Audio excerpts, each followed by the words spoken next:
ধানমন্ডি ল্যাবরেটরির সামনে একটি বেসরকারি বিশ্ববিদ্যালয়টি শান্তমরিয়াম ইউনিভার্সিটির সেই স্টুডেন্ট গাড়িতেই আজকে সন্ধ্যার পরে এখানে অগ্নিকাণ্ডের ঘটনা ঘটে এবং প্রত্যক্ষদর্শী যেমনটি আমাদেরকে জানাচ্ছিলেন। আসলে আমরা তো হকার, আমরা তো ছিলাম সামনে পানি বেচতা ছিলাম, হুট করে দেখেন ধোঁয়া উঠতেছে, মানে আগুন ধরে গেছে এই সামনে হুট করে পিছ থেকে। সম্ভবত ভার্সিটি যারা ছিল 27 জন মেয়ে ছিল আর ছেলে ছিল, ওনারা বলতেছে যে পিছ থেকে আগুনটা লাগছে, ওনারই ভালো জানে কোন থেকে লাগছে না লাগছে। আমরা ছিলাম সামনে, ওই যে দাউ দাউ করে আগুন জ্বলতেছে, এখান থেকে মানে পুলিশ আসা সব মানুষকে সরাই দিয়েছে, রাস্তা ক্লিয়ার করে দিয়েছে গাড়ি যাওয়ার জন্য। এই দেখছি গাড়ি নিয়ে গেছে ডাম্পিং এ সম্ভবত। জি হ্যাঁ, 27 জন স্টুডেন্ট ছিল। এটা সম্ভবত ইন্টারন্যাশনাল যে ইউনিভার্সিটি ছিল না ওগুলার। এই সর্বোচ্চ আধা ঘন্টা, 7:20 ঘটনা ছিল। আমি তখন ভিতরে বসে রয়েছি, এখানে দিয়ে আগুন ধরে গেছে। আমি ভাবছিলাম ল্যাবে আগুন লাগছে না, রাস্তা ওই পাশে আগুন লাগছে, আমি চা দিয়ে আগুন ধরে গেছে। ওই যে আপনার বাচ্চি ফোন তো বাচ্চি হালকা একটু নিচে, ওই যে বাচ্চি হালকা একটু নিচে পুরা বাস। পরে স্টুডেন্ট গুলো ছিল, ওরা আমরা সবাই মিলে পানি দিয়ে আগুন নিয়ে পাইছিলাম। না কেউ ক্ষতি হয় না, এমনি ঠিক আছে, সব স্টুডেন্ট সকল ঠিক আছে। কিন্তু একটা মেয়ে যখন নামছিল তখন মনে সম্ভবত পায়ে ব্যথা পাইছে। হ্যাঁ, নামার সময় আমি পানি দিয়েছিলাম, তারপর একটা ঠান্ডা পানি দিয়েছিলাম, উনি নিচে আমার থেকে 20 টাকা রিটার্নও দিচ্ছে।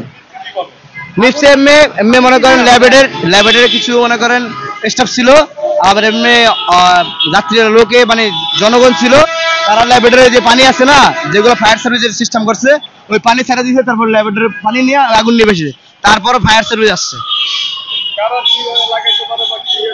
না আমরা এরকম কোনো খোঁজ খবর বা শুনি নাই বা কিছু এই কথা কোনো। না কিছু কেউ দেখে না, সেনাবাহিনী আসছিল, ওনারা তদন্ত করে গেছে, পুলিশ আসছিল, তারপর ফায়ার সার্ভিসের লোক আসছে, এই কি দেখা হয়েছিল। যে আমি ওটা দেখি না, আমি তখন ভিতরে বসা মোবাইল টিপতেছিলাম। 1 ঘন্টা লাগছে, 1 ঘন্টা, কারণ আমি তো জানতাম না, এখন তো দেখে এখানে যে গাড়িতে আগুন দেওয়া হয়েছে এই জন্য। কেন ভাই, চলো একটা বাস ছিল, বাসের মধ্যে 8 জন স্টুডেন্ট ছিল। তারপরে হঠাৎ আমি বাসের পাশে ছিলাম, তখন আমি ওই জায়গা থেকে ওই জায়গায় গেছি, হঠাৎ বয়ে আগুন ধরে গেছে। ক্ষয়ক্ষতি বাস তো একবারে পুড়ে গেছে, মানে মানুষ নেমে গেছে, 4 জন স্টুডেন্ট ছিল, 8 জন ওরা নেমে গেছে, আর এমনি বাস পুড়ে একবারে শেষ হয়ে গেছে। আগুন ফায়ার সার্ভিস আসতে অনেক লেট হয়েছে, তার জন্য ওই যে হসপিটাল আছে, হসপিটাল থেকে তারা পানি আর গ্যাসের সিলিন্ডার না এগুলো দিয়ে নিবাইছে। আমি এই যে বাদাম বিক্রি করতেছিলাম, ব্যবসা করতেছি এখানে। জি আগুন আপনার 20 থেকে 25 মিনিট ছিল।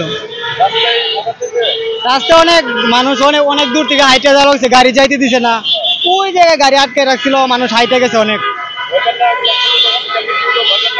বই পাইছিলাম বলতে মানুষ যেহেতু ছিল, তার জন্য অনেক চেষ্টা করছি মানুষ নিয়ে আসে দেওয়ার জন্য, পরে আগায় দেখছি মানুষ আসছিল না, হঠাৎ লেগে গেছে ভাই। মানে মনে হচ্ছে যে কেউ ইচ্ছাকৃত ভাবে লাগাইছে, না তো অল্প সময়ের ভিতরে আগুন লাগার কোনো কথা না ভাই। একবার পুরো গাড়ি, মানে কয়েক সেকেন্ডের ভিতরে পুরো গাড়িতে আগুন ধরে গেছে, অল্প সময়ের ভিতরে। এই যে আমি এখান থেকে এখানে আসছি, পুরো আগুন গাড়ি পুরো জ্বলতেছে, একবার পিছন থেকে সামনে পর্যন্ত জ্বলতেছে।